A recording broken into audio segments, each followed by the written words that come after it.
Real estate is better than stocks according to Warren Buffett. This is what he once said. But when was this period and why did he say it? Also, what does he think for the market in 2026? Let's dive in. In a 2012 interview on CNBC, Buffett offered a surprisingly enthusiastic take on single-family homes. He said, "If I had a way of buying a couple 100,000 single-family homes, I would load up on them." During the interview, he emphasized the power of the long-term mortgage, a 30-year fixed loan. What he said about it was, "It is the best instrument in the world because if you're wrong and rates go to 2%, you've got a one-way bet and you can always refinance at lower rates." For Buffett in 2012, housing looked cheap, rates looked low, and the leverage of borrowing against real property made sense. If someone was going to live in a home for the next 5 to 10 years, he said, "I would buy a home and I'd finance it with a 30-year mortgage, and it's a terrific deal." For Buffett, there was no instrument which he could use to utilize the power of the 30-year fixed mortgage at scale. During 2012, the real estate market was at the bottom of the barrel, the lows of the lows, and Buffett saw that and made a rare statement of confidence in regard to the real estate market. The 30-year fixed mortgage is something which is almost exclusive to the United States. It is a powerful tool with which one can profit not only from the rise in real estate, but you can beat inflation with it as well. For all the Americans which locked in low rates during the 2010 to 2021 periods, they got a steal. When the interest rate is close or below the inflation rate, your debt devalues faster than what you owe on the property, hence you profit from your debt, plus you get all that appreciation for free plus the rental yield on the property. But fast forward to 2025 and Buffett's tone toward real estate had clearly changed. At the Berkshire Hathaway annual shareholder meeting, he said, "In respect to real estate, it's so much harder than stocks in terms of negotiation of deals, time spent, the involvement of multiple parties. Usually when real estate gets in trouble, you find out you're dealing with more than the equity holder." Charlie did more real estate. But if you'd asked him at 21 whether he'd want to be in stocks exclusively or real estate exclusively, he would have chosen stocks. There's just so much more opportunity in the securities market than in real estate. The contrast is notable. In 2012, he spoke about real estate almost as an alternative to stocks. In 2025, he firmly placed stocks ahead on account of scale, liquidity, simplicity, and opportunity. Why did Buffett shift his view? 3 major themes emerge from his 2025 comments during his annual shareholder meeting. First, friction and complexity. Real estate deals require lengthy negotiations, legal structures, multiple stakeholders, often loans and banks and property managers.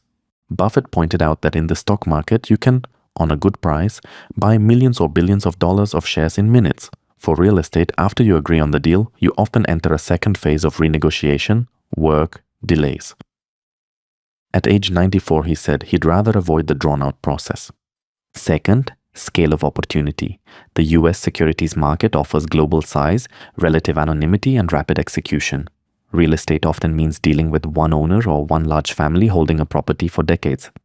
Buffett argued that the opportunity for large moves is greater in securities than in real estate. Third, timing and cost of entry. In 2012, the conditions made single-family homes look attractive: low interest rates, distressed inventory, potential for refinancing. But real estate's appeal depends heavily on rates, leverage, management, and local market dynamics. In his 2012 interview, he acknowledged the management is enormous. If you buy single-family homes, they're managed one by one, not like apartment houses. By 2025, he seemed less willing to engage in that level of operational complexity. And there's a personal angle. Buffett noted that his longtime partner Charlie Munger enjoyed real estate transactions in his last years before he passed away, but he treated them as a game, not the core of the investment strategy. Buffett himself would have chosen stocks if he had to pick one exclusively. For fun, I prepared a completely free investment guide with some of Buffett's main investing principles. I have put it in the description and the pinned comment. You can download it for free. So what should you take away from Buffett's real estate comments? Real estate can be a good investment, especially under the right conditions. If you are going to live in a house for 5 to 10 years, and if you can finance with a 30-year mortgage at low rates, real estate may make sense. It's a leverage asset. Value can increase, rent or living cost savings are real, but during 2025 prices are at record highs, inventories are piling up, and rates are also at decade highs. According to Buffett, real estate is not a simpler path to passive gains. The operational burden, maintenance, landlord issues, vacancy, local regulations makes real estate more work-intensive than stocks. Buffett emphasized that the stock market wins on speed, anonymity, and exit liquidity.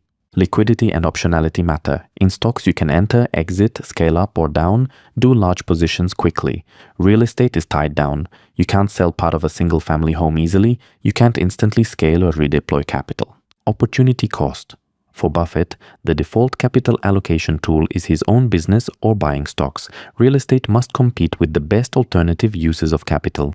If he believes there's more value in securities, he will lean that way.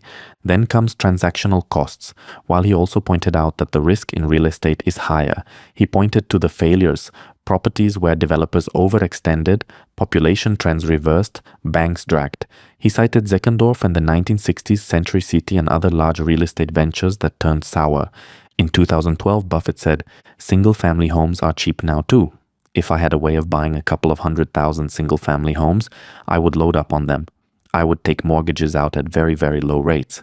In 2025, he said, "In the United States, there's so much more opportunity in the security market than in real estate.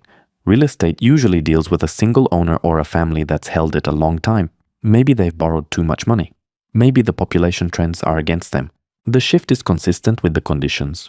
In 2012, housing looked depressed and rates very low. By 2025, the scale of opportunity in stocks, the complexity of real estate, and the cost of capital had changed dynamics. Buffett's final posture: real estate has its uses, but for someone seeking large-scale, long-term investment returns, the securities market remains his preferred arena. But how to apply this to your own strategy? If you're thinking about real estate or stocks, here's a Buffett-inspired checklist. Are you comfortable with active involvement? If the investment requires hands-on management, constant negotiation, property oversight, local market risk, that means real estate comes with more operational burden. What is the opportunity cost? If the capital could be employed in higher return, more liquid assets, stocks, business ownership, real estate may underperform. What is the scale and optionality? One house is not the same as a large portfolio of stocks you can buy or sell at will. Limited scale and illiquidity reduce optionality. What are financing conditions? A 30-year fixed mortgage can be attractive. Buffett called it the best instrument in the world, because if rates drop, you can refinance. If they rise, you're locked in at a lower rate.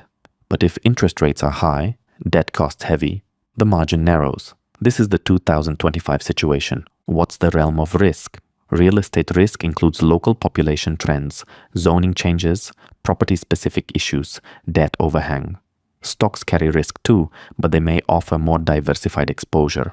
What is the liquidity of the asset? If you need flexibility, ability to move capital, scale up or down, stocks win. Buffett's real estate commentary is a reminder.